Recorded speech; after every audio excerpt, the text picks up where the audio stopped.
Hey guys, it's Worldwide Sports here. With the NFL preseason winding down, we're going to take a look at all 32 teams in the NFL and see how they stack up going into the regular season. Alright, let's get started. Today we're talking the Indianapolis Colts. Let's go. Now let's take a look back at the draft for the Colts. With their first pick, they selected safety Malik Hooker out of Ohio State. Hooker has been labeled as a rare athlete, and many were surprised he was still on the board. With Hooker, he provides a great center field safety, who was also a playmaker. Now, Hooker did get surgery in January to repair a sports hernia and a torn labrum in his hip, but they're optimistic that he'll be ready for the season. With their second-round pick, they selected Quincy Wilson, the cornerback out of Florida. Wilson is expected to come in and compete for that second cornerback spot, pairing him with Pro Bowler Vontae Davis. With their third-round pick, they selected Terrell Barisham, the defensive end out of Ohio.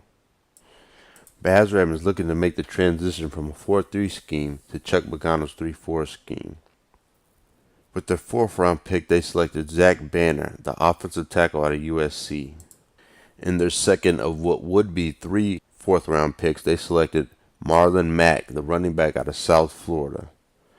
Now, Mack is more of a future pick in my opinion. They got Frank Gore going into the last year of his contract. Veteran's 34 years old. With their last third-round pick, they selected Grover Stewart, the defensive tackle out of Albany State. Stewart is a versatile big man who can play multiple positions on that front line. With their fifth-round selection, they selected Nate Hairston, the cornerback out of Temple. Hairston is a versatile corner who can play outside or in the slot. Cleaning up the draft, with their fifth-round pick, they selected Anthony Walker Jr., the linebacker out of Northwestern. To me, the Colts had a very productive offseason. The first one being the firing of former GM Ryan Grigson. Grigson was the GM for the past 5 years.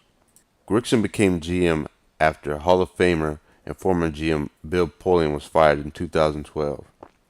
His first pick was selecting Andrew Luck number 1 overall in the draft. And other highlights were him selecting Dwayne Allen and Kobe Fleener and Pro Bowl receiver T.Y. Hilton.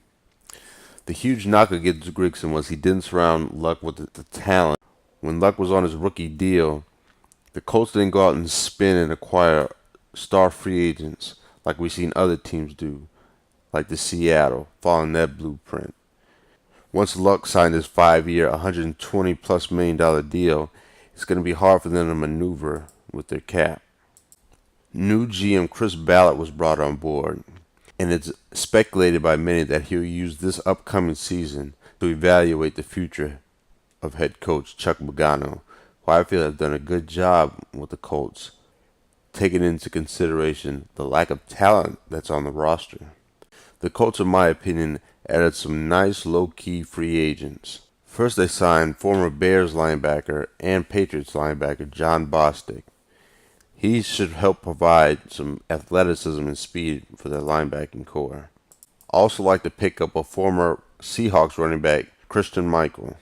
They also added former Browns linebacker, Demarcus Mingo. But the best free agent signing by far to me was they added big man Jonathan Hankins. They also added Jabal Schneerd, who comes over from New England Patriots. They also added division rival and former Texans linebacker John Simmons. The defense looks to take a step forward. They still have one of the premier corners in the league in Vontae Davis. If this defense becomes respectable, the Colts could have a chance to sneak into the playoffs this year. On offense, they still have Andrew Luck, one of the best quarterbacks in the league. Now, Luck has been banged up the last couple of seasons, and that's something they have to get settled. Luck threw for over 4,200 yards last year and had 31 touchdowns, with only 13 interceptions. He did get sacked 41 times last year. That offensive line has to play better. They still have veteran Frank Gore back there, who rushed for over 1,000 yards. But Gore didn't average over 4 yards a carry last year. They still have the pounder Robert Turbin, who added 7 touchdowns on the ground. At wide receiver, they still have Luck's favorite weapon in T.Y. Hilton. Hilton had over 1,400 yards last year and had 6 touchdowns and averaged 15.9 yards a catch last year. Luck's been asked to do a lot with just a little, and he's done so. but the Colts have missed the playoffs the last 2 years. I feel like the Colts' offensive line can gel and keep Luck upright. This team has a chance this year. Comment down below. Subscribe to the channel. We got a lot more coming. Worldwide Sports, we're out. This has been a Worldwide Sports production.